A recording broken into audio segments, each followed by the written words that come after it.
Hello, everyone, and welcome to a new IFTA webinar. My name is Dan Valku, and I am IFTA's Marketing Director. Trading system development and algorithmic trading are areas of great appeal, especially to retail traders and investors. Therefore, a wide range of services and products has been made available. Quality is sometimes dubious, and with IFTA webinars on this topic, we will try to have experts in this field who will bring light and remove the noise, because there is noise. Dr. Howard Bundy is one of them, a respected expert in this area. His books and active participation in this industry are a proof that his message is received with great attention. He is with us today for a first webinar in a series of 3, maybe more. The topic is risk, wisely chosen, the cornerstone of a successful trading, discretionary or not. I bet he is eager to share with you many of his ideas, so I will pass the control to him. Howard, thank you for your time and interest. At the end, we'll have a 15 minutes Q&A.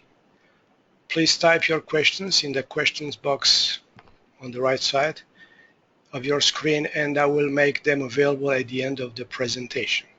And don't forget, this webinar will be recorded, and the recording will be sent to your local society for distribution to you. Thank you very much, and enjoy the webinar and the expertise of Howard. Let me give the control to Howard now. Dan, I'd like to thank you and the IFTA directors and staff for your support and for inviting me to give this webinar today. I'm going to be talking about risk. As a beginning, I'm going to present several slides that are definitions and background, and then I'll get into 4 phases of risk. And I characterize those 4 phases as personal risk tolerance, risk inherent in a price series, risk of a trading system, and then risk management of a system as it's being traded as conditions change.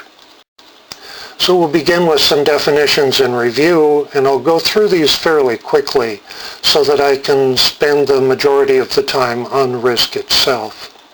To begin with, I think most of us will agree that traders have a goal, and that goal is fairly universal.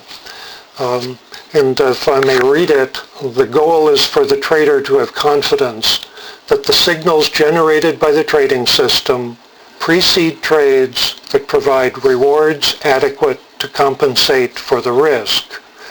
The key word is confidence, and I spend a lot of my work and do a lot in my presentations and writings about how to develop confidence, and to a large part those are statistical measurements.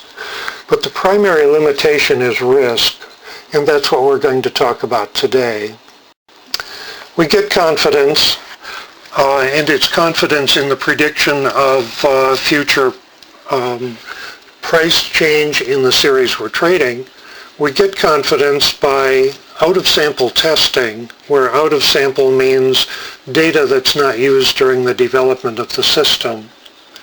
We need lots of data, typically several examples of closed trades during the evaluation period, and many in total. We use statistics, tests that compare alternatives, and very often compare with random. And a lot of what I emphasize is distributions rather than single metrics. So you will see in just a couple of slides how I treat distributions, and I would compare those as having more value than just a mean or a standard deviation. And we can use Monte Carlo analysis to do estimation of results. Given a set of equally likely alternatives, I began working with Monte Carlo analysis, modeling and simulation, and applied to the financial markets while I was in graduate school, which was in the late 1960s. So I've been at this a long time and have a fair amount of experience doing it. We all know that technical analysis is based on several premises that must be true. That the markets are not completely efficient, that there is information, and I will describe that as patterns, in the historical price series that can be used to identify profitable trading opportunities, that we can design a trading system to recognize those patterns and to give buy and sell signals, and importantly, that patterns similar to those found in the historical data will continue to be found in the future data.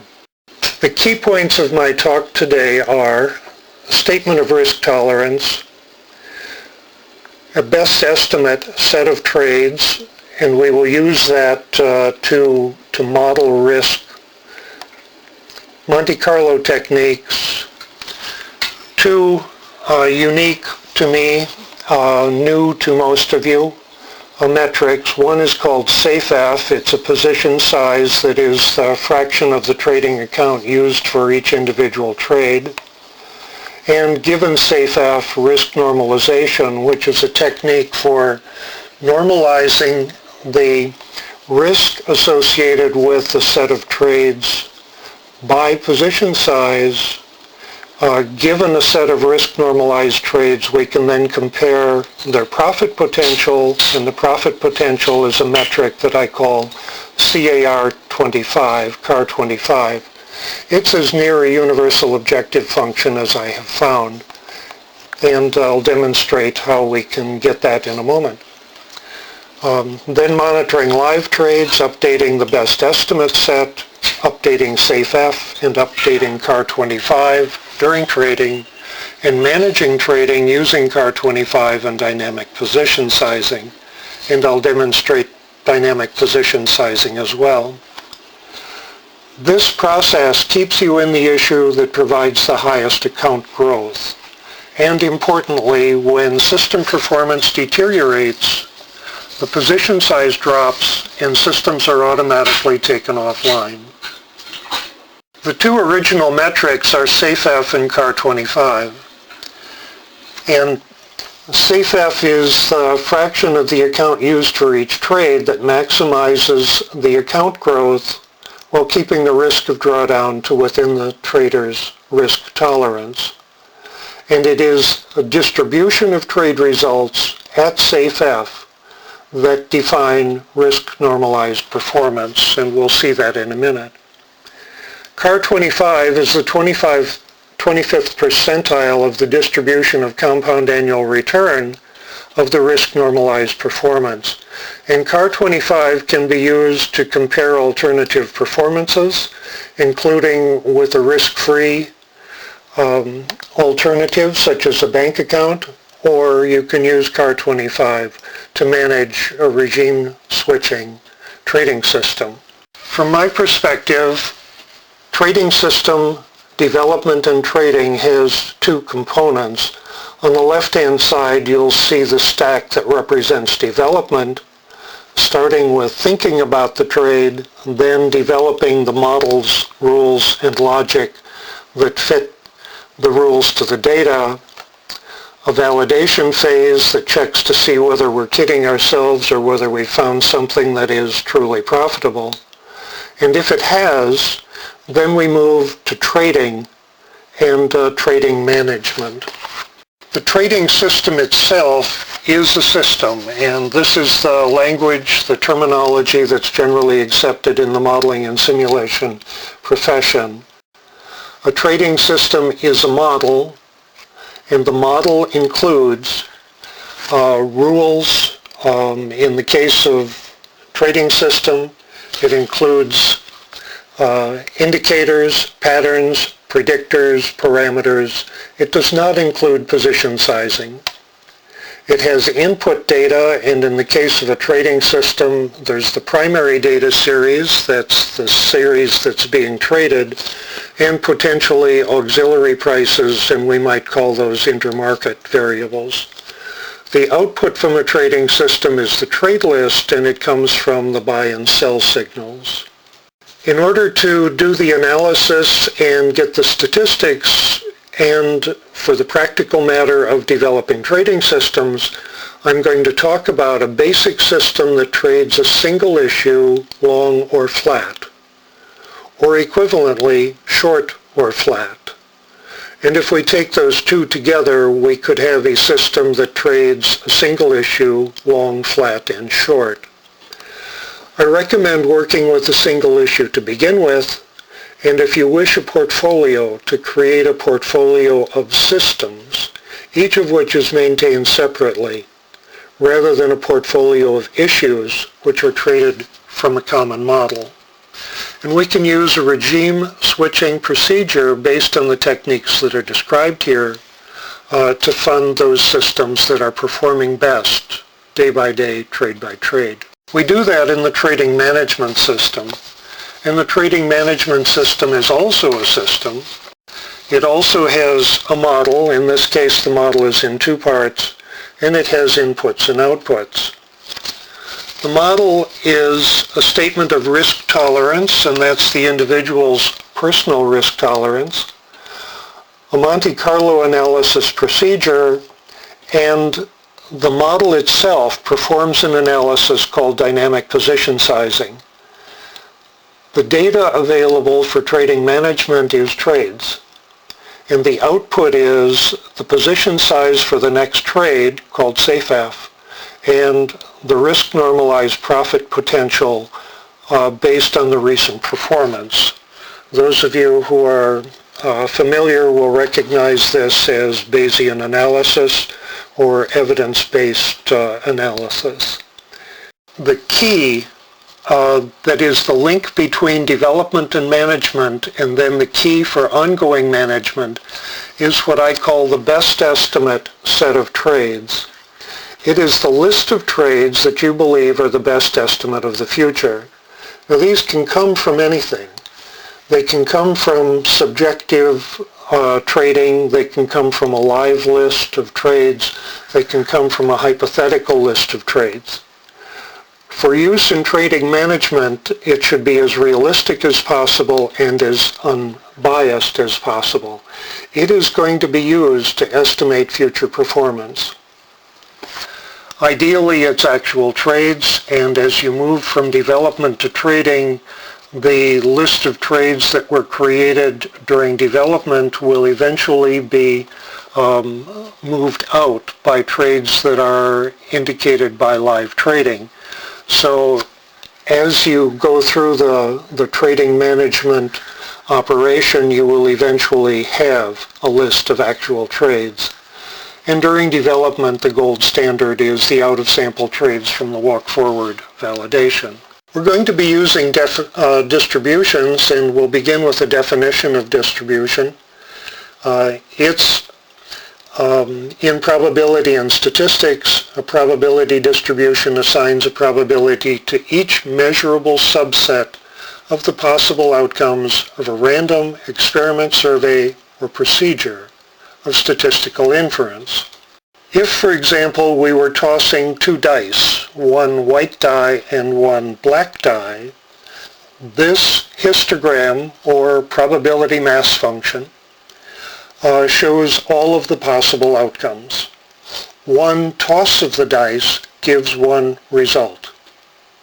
All of these black and white pairs of dice are equally likely. And if we toss many times, we will get this histogram or probability mass function. If the data that we're working with is continuous or near continuous, the corresponding distribution is called a probability density function. Compare probability mass with probability density. And since we're dealing with prices that have fairly small increments from one to the next, I will very often treat the results from trading as a probability density, even though it is strictly a probability mass. Given either one of those, a probability mass function or a probability density function, we can compute a cumulative distribution function, which is abbreviated CDF, and the cumulative distribution function is essentially adding up the PDF or the PMF from left to right. So it starts at 0 with no probability of happening in the very left tail. At the midpoint, 0 on the x-axis is the mean, and on the right side there's very little being added by the right-hand tail. This is the cumulative distribution function for the normal distribution, where the mean is 0 and the standard deviation is 1. And you can see the probability happening on the left-hand side. Most of what we will be doing will be using what's called an inverse cumulative distribution function. And you can imagine putting one finger on the lower left corner of this chart and the other finger on the upper right corner of this chart and doing a flip and getting an inverse cumulative distribution function. Along the bottom are percentiles from 0 to 100, or from 0% probable to 100% probable. And on the left are the values that have been measured in the distribution. It's important to deal with the data as it is. The data is what it is. We should make no assumptions about any distribution. The data we'll be dealing with is not normal. It is not log normal. It would not make the analysis any easier or any different if it did follow a distribution with well-defined parameters, and it would hurt us if we tried to force the data into one of those distributions. Risk is in terms of loss of money, and that is percentage of the account that is lost, measured by drawdown. And drawdown is the loss of equity in the trading account. It's measured as a percentage from maximum equity to date, and this equity curve has a 10% drawdown at about trade 5, recovery, a 20% drawdown at about trade 23, and recovery. And as we measure drawdown subjectively, it's our willingness to hold through a system that has lost money from maximum equity to date, anticipating that it is going to recover. A drawdown increases with holding period. And in fact, there's a relationship called a diffusion equation that describes the increase in distance from the starting point due to the number of steps that are taken. And the near random motion of prices is very near the same motion of Brownian motion that is described by the diffusion equation. And we can see on this chart where the solid line is maximum drawdown taken from a group of trades, and the red dashed line is the square root of the holding period. It's adjusted with the fudge factors so that the lines roughly agree. Drawdown is important for two reasons. One is that drawdown loss and drawdown recovery are not symmetrical. Recovery requires a larger loss, a larger change than loss. The other is that deep drawdowns take a long time to recover. And you'll see as you go down the chart, if you've got a 10% drawdown, it takes an 11% recovery. And if your system is returning to you 15% compound annual return, that's likely to take about 9 months. The deeper the drawdown, the longer the recovery period. Drawdown is the metric for risk. Think of your trading system as an appliance. When a water heater no longer supplies 120-degree water, it is broken. Traders stop trading a trading system because the drawdown exceeds their risk tolerance. That exceeding indicates that the system is broken and it should be taken offline. And we'll demonstrate how to do that. The problem we hope to solve then is this one, that every sequence, every trade sequence defines an equity curve, and every equity curve has a drawdown, and we want to maximize account growth while holding drawdown to a tolerable risk. Account growth measured by account balance after some number of trades can be computed. Using Ralph Vince's terminology of terminal wealth relative, TWR, that would mean, for example, a TWR of 2 means that your final equity is twice your initial equity. TWR is G, the geometric average profit per trade, raised to the power of the number of trades. And in this case, G is expressed as a number that includes not only the gain per trade, but the 1 part. So a profit of 2%, G would be 1.02. Now, every system we use has a mathematical expectation that is positive. We would never let a system that has a negative expectation pass through validation. So we're assuming that G is a number that's greater than 1. We want the size of the trade to contribute a profit that is as large as possible. So larger trades result in higher profit. We want G to be as large as practical, and we want N to be as large as practical. As we're doing that, position size is important.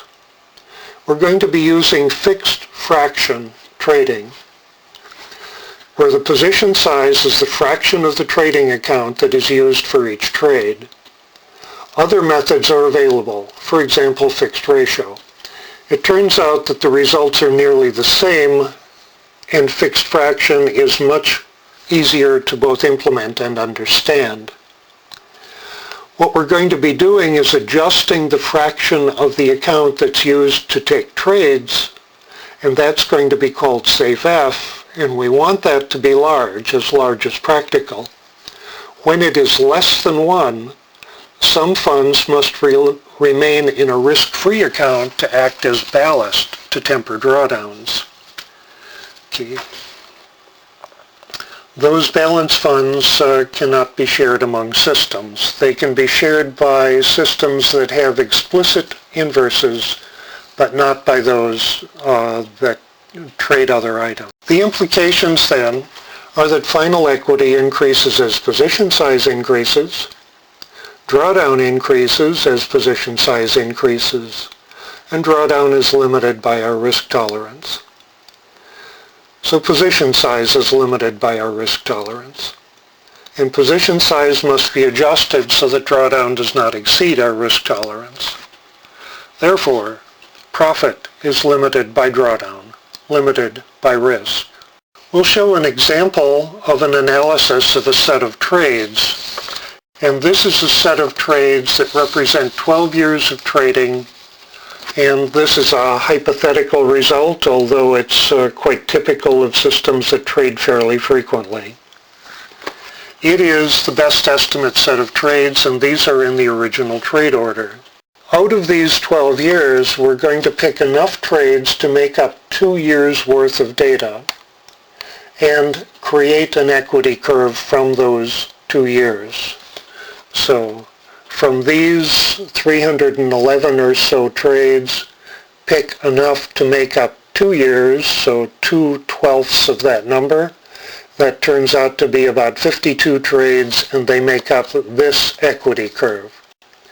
They were chosen at random, but this equity curve has 2 major drawdowns, a first drawdown of 18% and then recovery, a second drawdown of 23% and then recovery. And if we view it drawdown by drawdown, rather than equity curve, we can see that the drawdown rises from 0 to 18%, goes back to 0, rises to 23%, goes back to 0. As we're dealing with drawdowns, sequence matters. Here we've got a sequence of trades, some winners and some losers, and if the winners and losers alternate, we can describe that this has a benign order. If the losers cluster up, as the red line shows, then there's a troublesome order. And we can't know in advance which we're going to get. These are equally likely. We know from the premise of technical analysis that we're relying on, Patterns similar to those found in the historical data will continue to be found in the future data. Okay. That is, the future resembles the past, at least in the distribution. We cannot expect the same trades in the same order. The best we can hope for is that the distributions of patterns and trades continue in the future. That is, that the distribution of trades is stationary for the period of analysis and trading. And I will talk about stationary a little bit more in a couple of minutes. Every equity curve is a drawdown. Every trading system has a distribution of drawdowns. Using Monte Carlo analysis, we can select many equally likely trade sequences, compute the equity curve and the maximum drawdown of each, and using the equally likely values of maximum drawdown, we can compute the probability mass function, the histogram of drawdowns. These are 10 equally likely equity curves drawn from that set of 12 years of trade. These are equally likely, and in advance we cannot tell which we're likely to see. This is what their drawdowns look like, where the drawdowns are cumulative and we're measuring the maximum drawdown to date.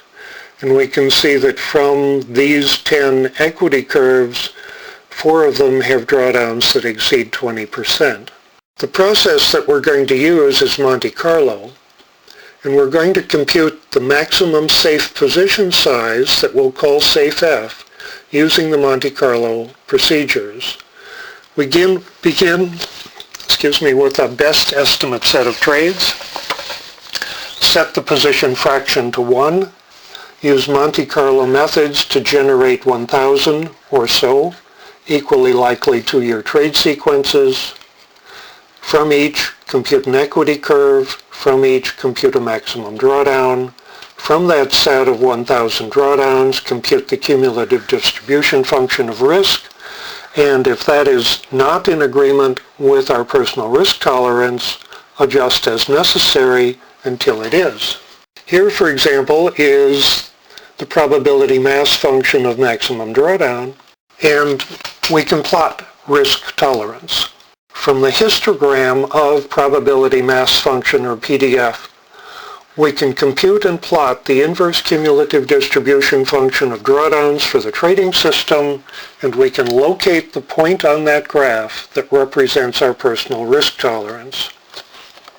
Okay. The histogram of equally likely drawdowns defines a cumulative distribution function and its curve.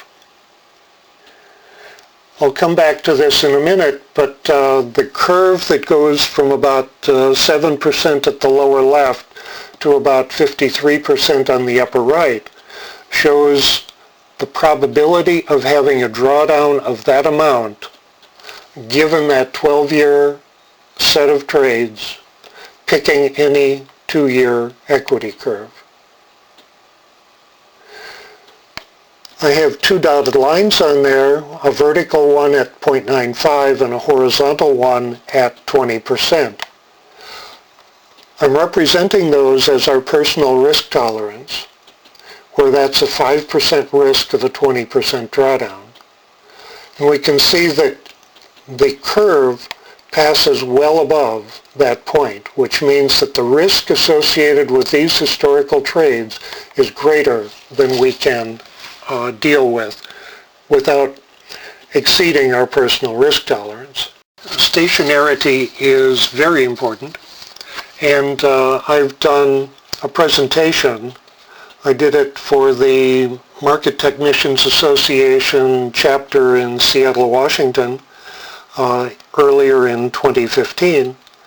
It's entitled The Importance of Being Stationary. It's available on YouTube. You can do a Google of Bandy Stationary YouTube and you will find this, or this is the link to it. Stationarity defined: a process or a set of data is said to be stationary when the distribution and its parameters do not change over time. Stationarity refers to distributions. Stationarity is a required condition for most analysis. Financial time series data is never stationary over long periods. And applying techniques that assume the data is stationary when it is not stationary will result in an undesirable bias. And it's even more serious than that. Stationarity is the elephant in the room. Applying a technique that assumes stationarity to a non-stationary data series results in underestimate of risk and overestimate of profit. It's so important that whenever you read an article, look for the author's recognition of and treatment of non-stationarity. If it is missing, and it almost certainly will be missing, be aware that the results have an unfavorable bias. Nothing is stationary.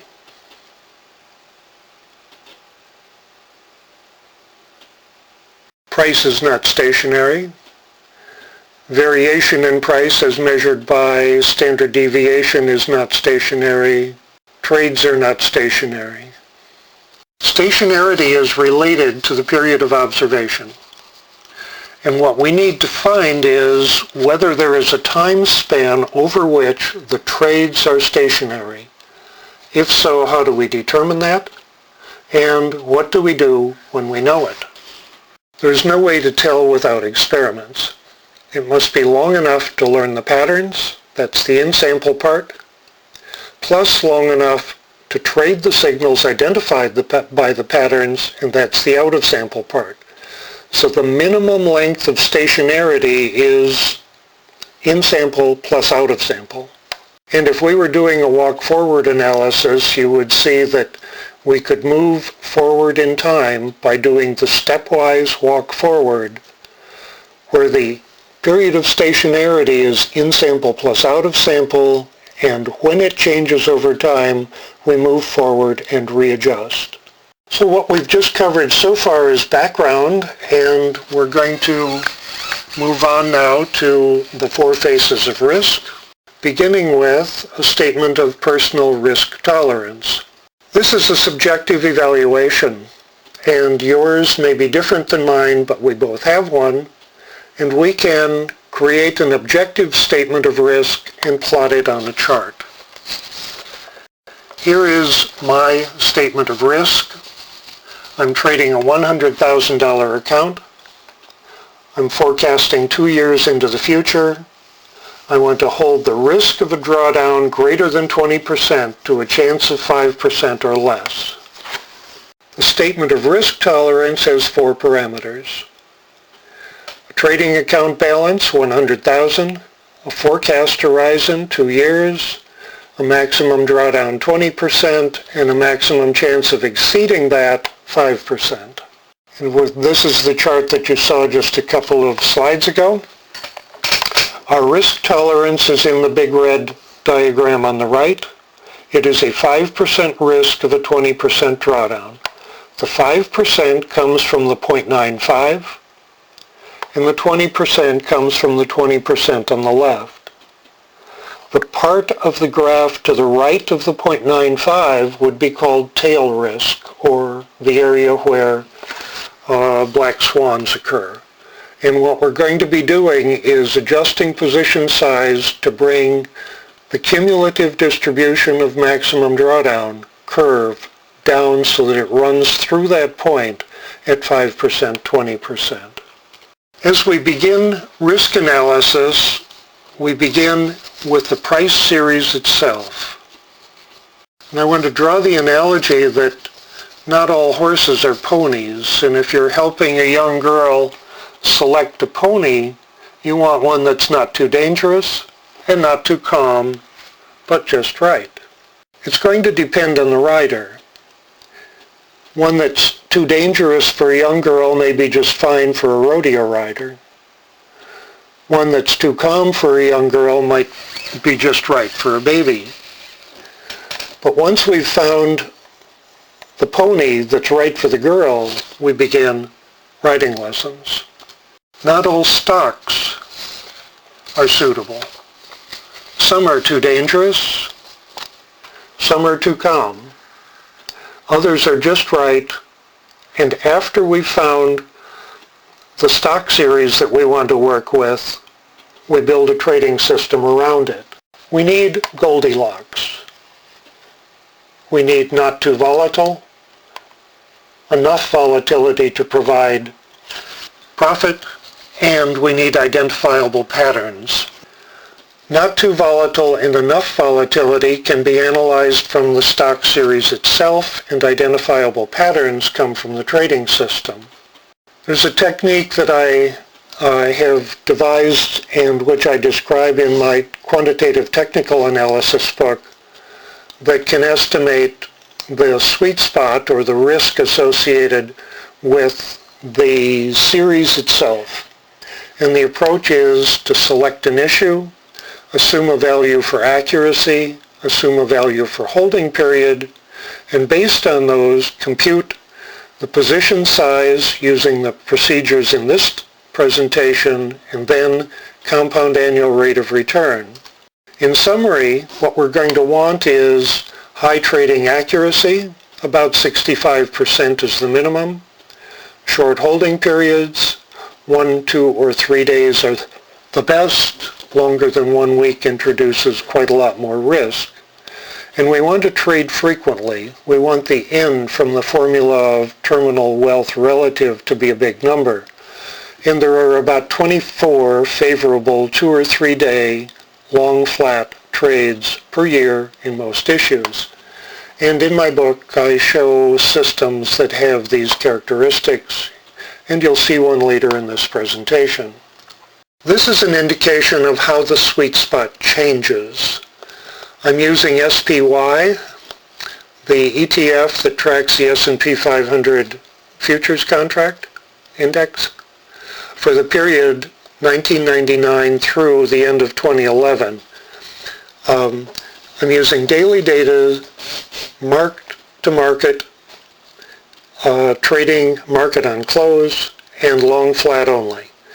Now, this period is net flat, so there is no advantage to being long only, unless we've got a system that has a positive mathematical expectation, and we can see how the compound annual rate of return changes.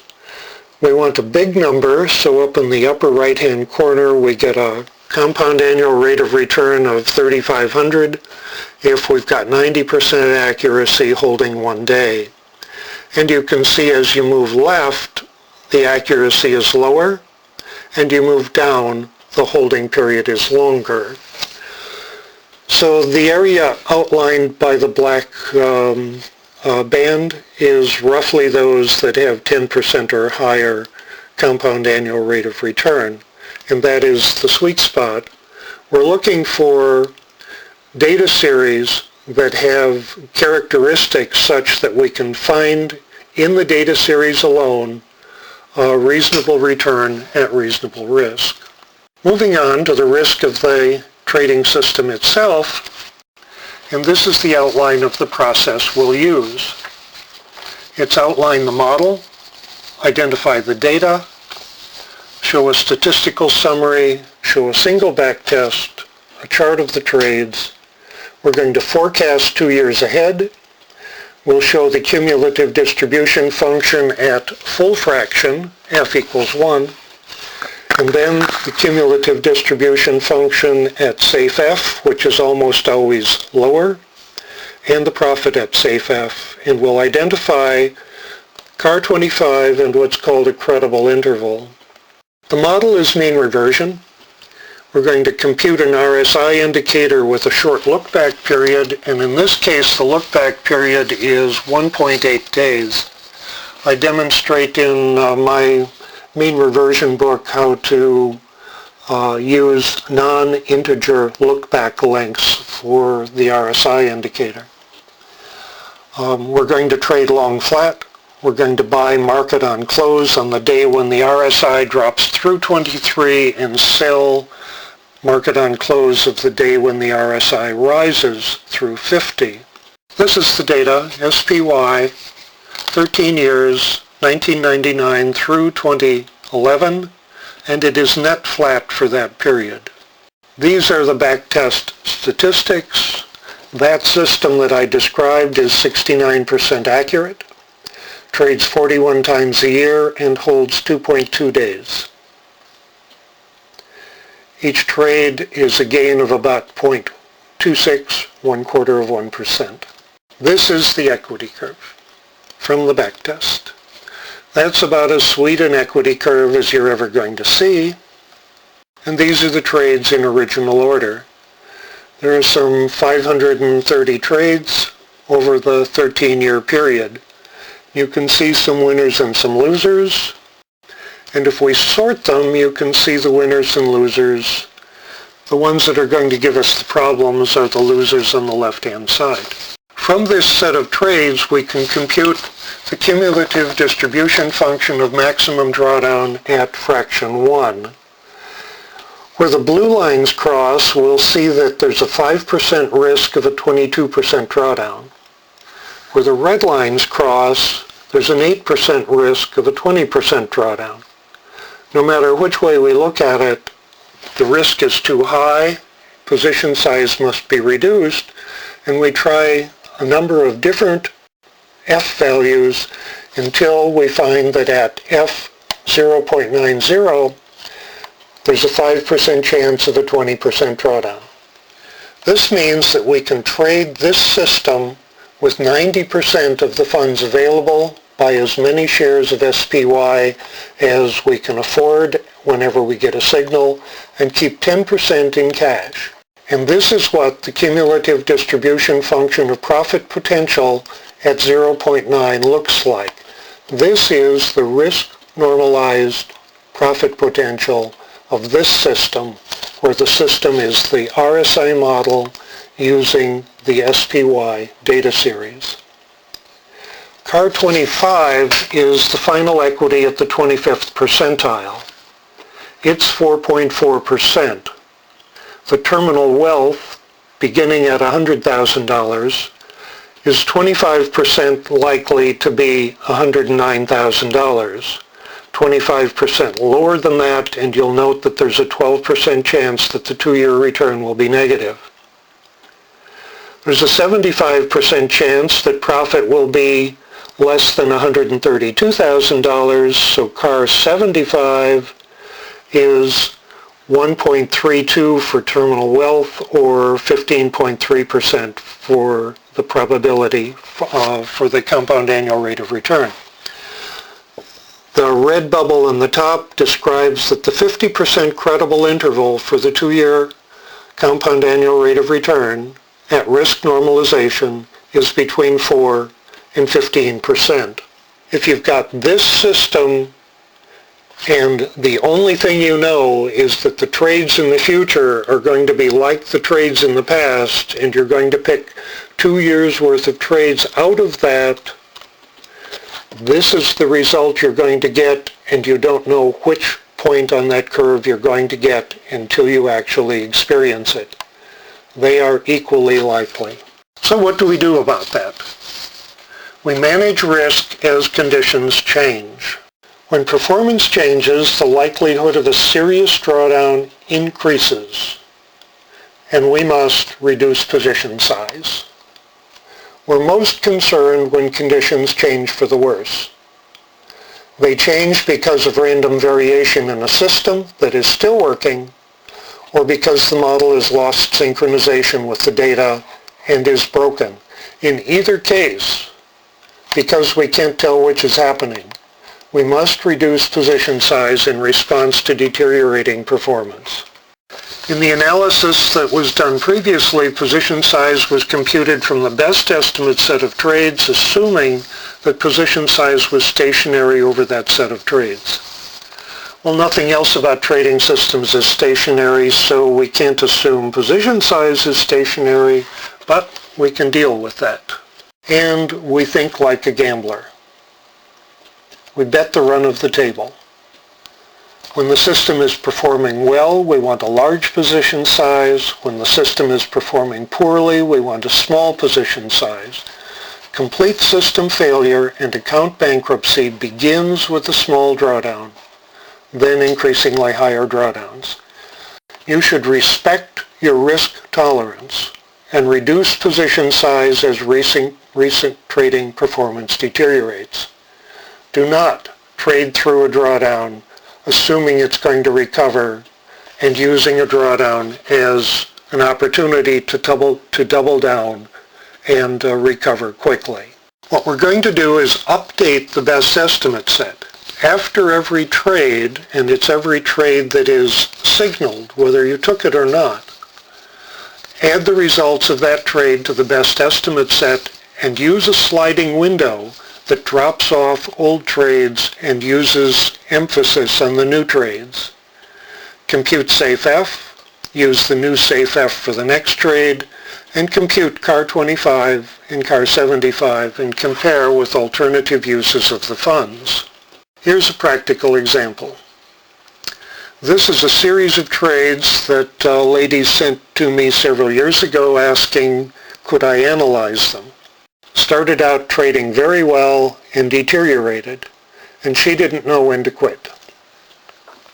This is a dynamic position sizing example, and starting out both the dynamic position sizing and the constant position size, which she was using 2.0, a 2x fund, start out the same because we're establishing the baseline for the moving window.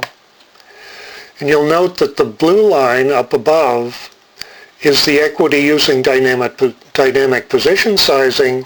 As her performance increased, her position size could increase because SafeF is recalculated after every trade and used for the next trade. When she was in a series of wins, she increased position size. And then trading performance dropped off, and she exited with a final equity of about $210,000. The maximum drawdown at that point was 3.1%. Using just a standard position size of 2.0 throughout, there's a significantly higher drawdown, as you can see by the green line.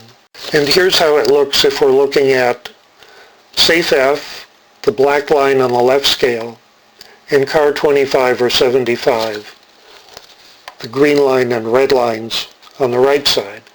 And you can see how the position size increased in roughly around trades 26, 27, and then decreased as performance dropped off.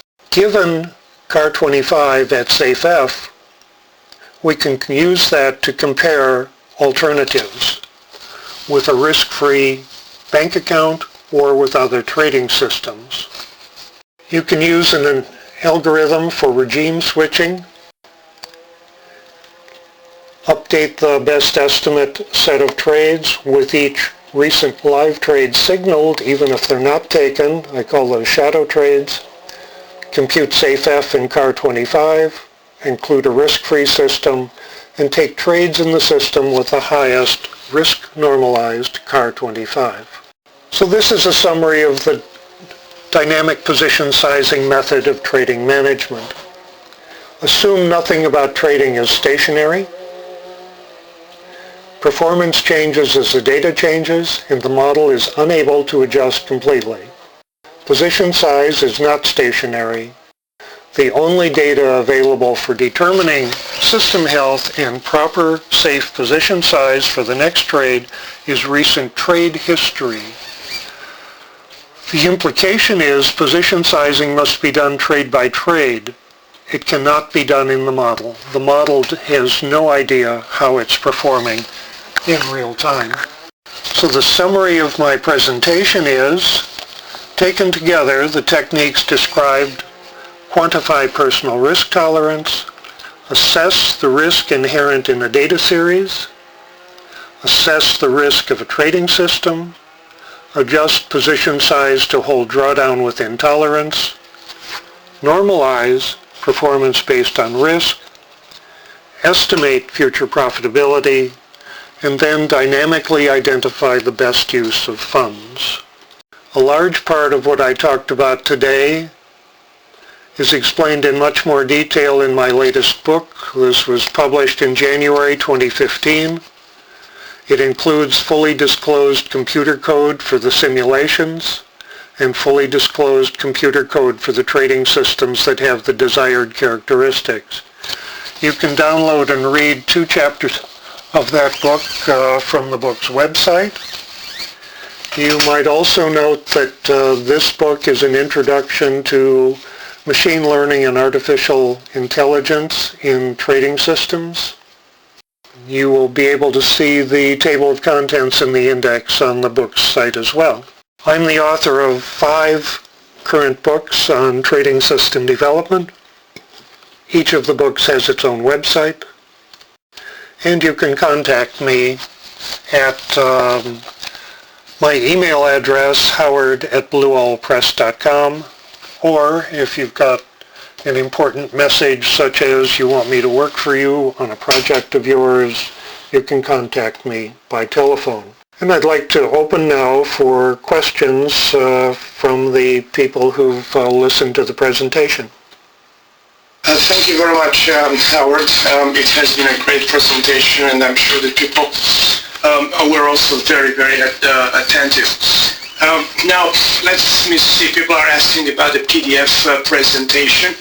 And my question to you, are you kind to provide a PDF file containing this presentation? I'm sure through IFTA it will be shared, and I will be posting the slide presentation on YouTube, so people will be able to review it and download it as they wish. Okay, so basically you will not provide a PDF, you'll provide a YouTube presentation, correct? That's correct. I will provide YouTube. Okay, good, excellent. Now, I have a question which comes from me. You are talking about SafeF, and I bet people know about Optimal F. Yeah. What's the relationship between them? The F is the same. In each case, we're talking about the fraction of the account that's used for the next trade. Optimal F ignores risk. Optimal F looks at what is assumed to be a stationary set of trades and computes the F that will give the maximum terminal relative wealth. And that's going to be a much, much bigger number than SafeF. Invariably, when a person introduces their own risk tolerance at something like a 5% chance of a 20% drawdown, SafeF is less than 1. It is rare for a system to be so safe that you can trade it with all the money you have, and you can essentially never use 2x or 3x funds. Now, it's essentially never. There certainly are exceptions to that. But in my experience, my own work and the people that I've helped analyze trading systems, there is much more risk in trading systems than they realize, and Optimal F is way, way too big. It's a recipe for bankruptcy. Okay, this SafeF is the measure your work? It's I believe it's original with me. Okay, all right, okay. Excellent. So SafeF is detailed in that book you mentioned about. It is. And including techniques for validation of it. Now, there are 2 models involved. There's a model that's a trading system model where the data is a price series and the model is indicators and rules. And then there's trading management where the model is calculation of SafeF through analysis of the Monte Carlo of a set of trades in comparison with a personal risk tolerance. The data that feeds that is the best estimate set of recent shadow trades, and the output from that is SafeF and CAR25. Okay, good. We have another question, this time coming from Juan. Hi, what is a proper TWR number seen through portfolio managers? First thing I recommend is analyzing individual issues treated by individual models, and after that, creating portfolios of systems. And one of the difficulties in dealing with portfolios is that Monte Carlo techniques assume independence and equal opportunity for the data points to be chosen. They assume independence. Portfolios that have overlapping positions are seldom independent. There's a workaround, and what I recommend and what I detail in the quantitative technical analysis book is daily mark-to-market. And through daily mark-to-market, we can isolate day-by-day performance, and we can then treat a series of day-by-day equity changes that result from a portfolio as being equally likely, compute their distribution and work from there. So the techniques apply providing we've got a reasonable way to get at independence of the data points. And what's a reasonable number? I don't know. I have friends who would essentially kill for a steady 10%. Okay, good. And this question from Russ. With regards to the SafeF and dynamic position size, how many trades do you include before the old trades drop off and the new trades are added? It's a sliding window, and you've got, let me back up from that even. You've got 4 choices. 2 of the choices are, do you use all the data in what's called an anchoring window, where you never throw anything away, or do you use a sliding window? And the second choice is, do you equally weight all the data, or in an exponential moving average type operation, do you apply more weight to more recent activity? The research that I've done, the experience I have, is that you definitely want a sliding window, and you definitely want to weight more recent results more heavily. You can, to get higher accuracy, use an exponential moving average, but the results of using a triangular weight are almost the same, and it's a whole lot easier to implement. For your system, you'll need to do some experimentation. And if you use a longer window, you get more stability. SafeF changes more slowly, but it is more stable. And it depends on the series of trades that's going into it. But it will be something on the order of 30 or 50 trades.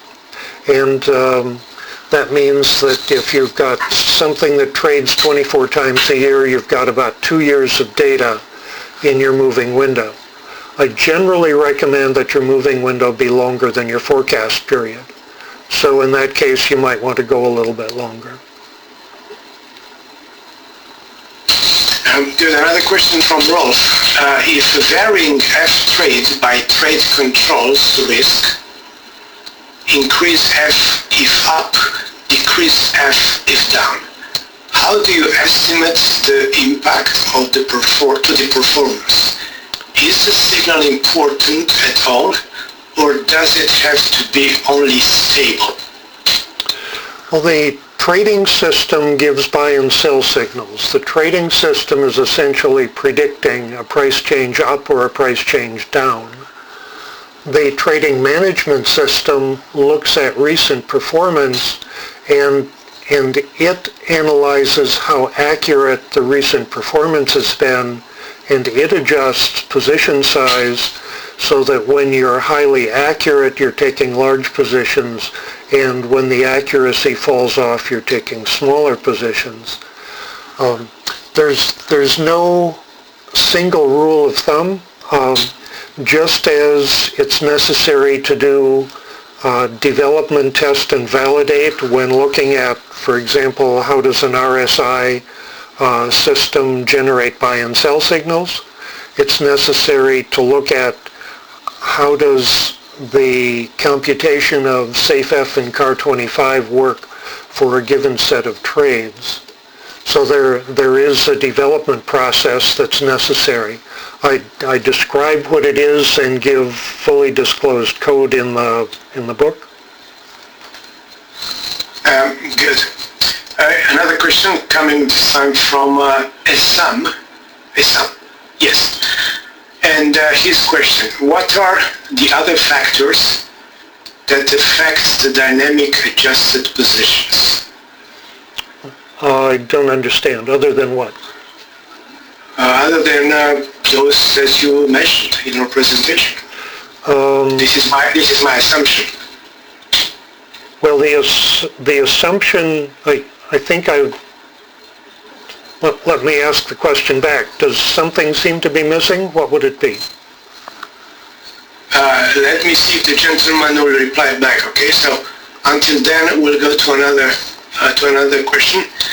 Is it better the idea on day-by-day revision and individual setup than portfolios? Let me see.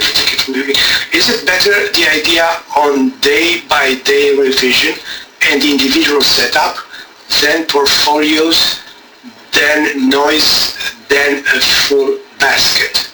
All right, I don't understand it fully. I can make a comment that's related that might help, and that's that daily mark-to-market is equivalent to analysis of a trade that holds over a several-day period, and I work through the math and give examples in the quantitative technical analysis book. In addition to that, one of the points I make is that the people you live with and your customers and your margin clerk are all looking at your performance day to day themselves, so you might as well. So I recommend that accounting be done mark to market daily. If your holding period is longer than a few days, break it up into one-day periods, and the analytic results are the same. The advantage that gives is there are 252 data points in every year, and as you're doing analysis, particularly out-of-sample validation, you don't have to worry as much about the edge effects, about a trade that might have been open at the beginning of the period or that might still be open at the end of the period, and you're not sure how much of that to include or whether the software even allows it. So mark-to-market daily gives an awful lot of advantages, and I highly recommend doing that. My comment on portfolios is just the one I made earlier. I recommend first doing issue-by-issue analysis, and then after that combining a portfolio of systems. And again, you can make those analyzable by looking at mark-to-market daily performance.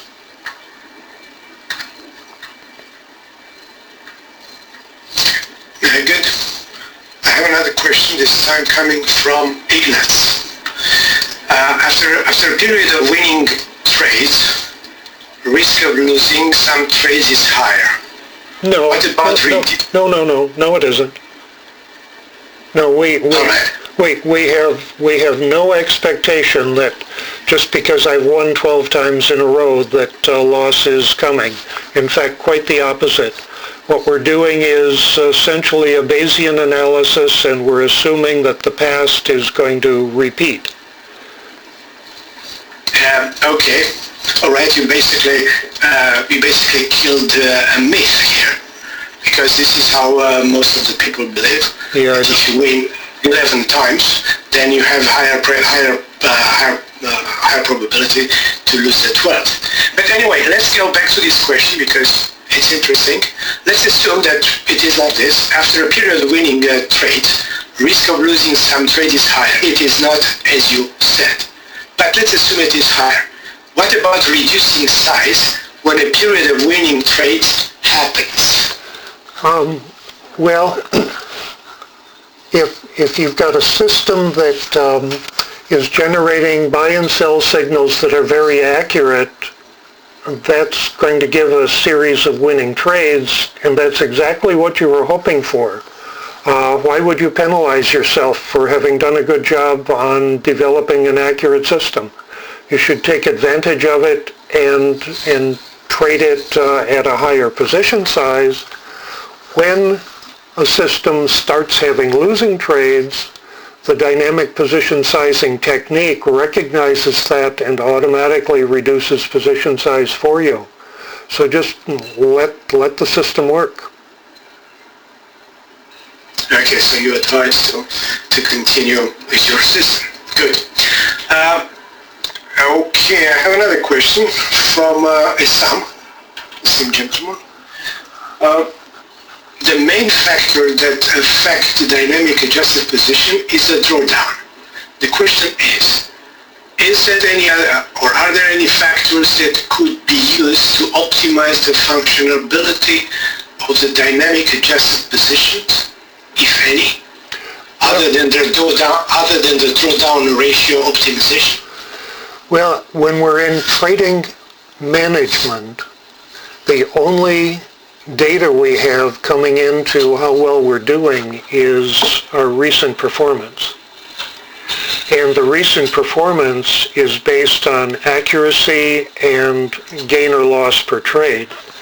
That's the primary reason why I suggest that position sizing should not be done in the model, because if we do that, then we've taken the only measurement and control variable out of management that we have available to us.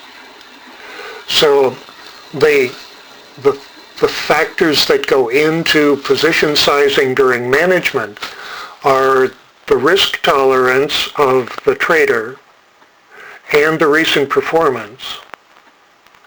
And there are some system variables, I would call them meta variables, the number of trades that are in the sliding window and how they are weighted.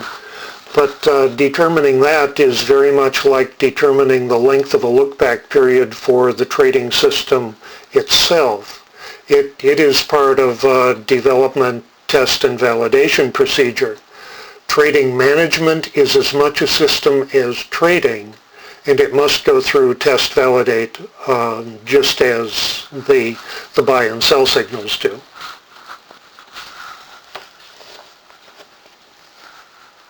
Good, excellent. Let me see if there is another one here. No, I have one question.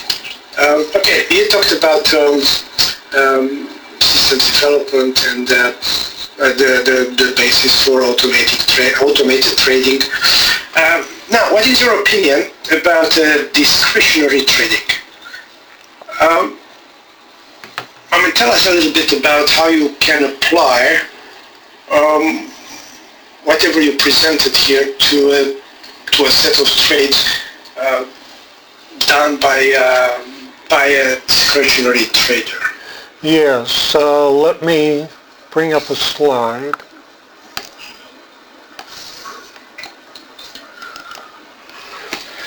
Okay, this slide shows an overview of development and trading. And I'm assuming here that the development on the left-hand side is rule-based. If it is not, if it's discretionary, instead of a model having rules and logic, the model is the professional expertise and wisdom of the trader, him or herself. But it results in, if you can see my cursor moving, it results in a set of trades that will be used to estimate future performance, the best estimate set. In this case, I've assumed, and as I do additional presentations for IFTA, my assumption is how to do development with rules. But it really doesn't matter. Once you've got a best estimate set, SafeF and CAR25 come out of the best estimate set. They don't come out of the trading system itself. So you can draw a great big vertical line right down the middle here, and you can do the left-hand side using either analytic or formula-based or professional accumulated wisdom. The right-hand side is the same in either case. It starts with a best estimate set, and every trade that is generated, whether taken or not, gets fed into the best estimate set for the position size and profit potential. Okay, great. Because many of the traders, they are discretionary traders. Just don't use a formula. Just fill in your set of trades. The difficulty there is, as Daniel Kahneman and others will say, we are exceptionally good at fooling ourselves, and repeatability and recognition of the patterns is very difficult to test with discretionary recognition of the patterns. Yeah. Excellent. Let's go to Essam, who comes with another question. Is the risk tolerance... Okay, I read the question as is. Is the risk tolerance could be dynamic one? Instead of having a fixed 2% risk tolerance, is the 2% can be changed from trade to another trade considering certain factors? Well, I think there are two things going on. And let me pull up a slide again here. This is risk tolerance shown in the graph, and in this big red bubble in the right-hand side, that is the risk tolerance of the person or the company. And that's based on how willing we are to say that we have confidence that the system is still working and is going to recover. So once we decide our personal risk tolerance, it's probably something that for a company would be in a company document or even in a disclosure statement. It would say something like, we manage our funds to avoid drawdowns greater than 10%, although that might happen 1 year out of 10. Something like that. It would be written in such a way that the customers would understand it, but that is more or less a constant. It's the number at which we lose sleep or lose confidence.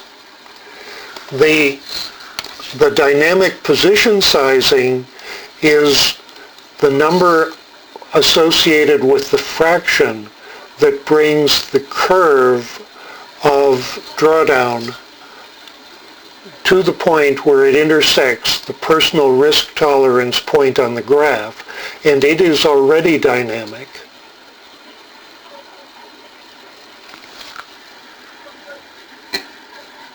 Okay, did you finish? I'm finished. Okay. Good.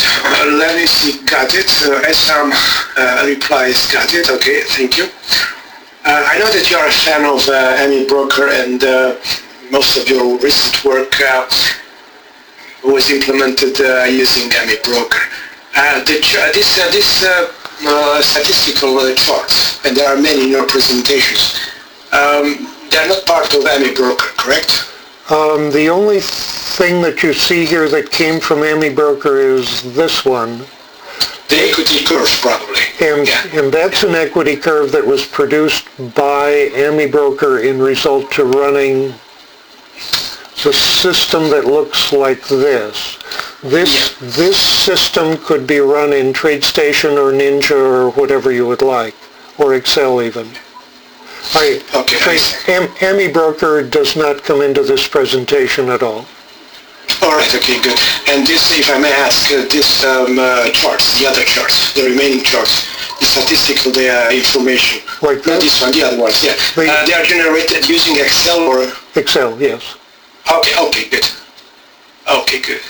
Yeah, because I know that you work with Python, but there are also many other statistical packages one can use. As you read the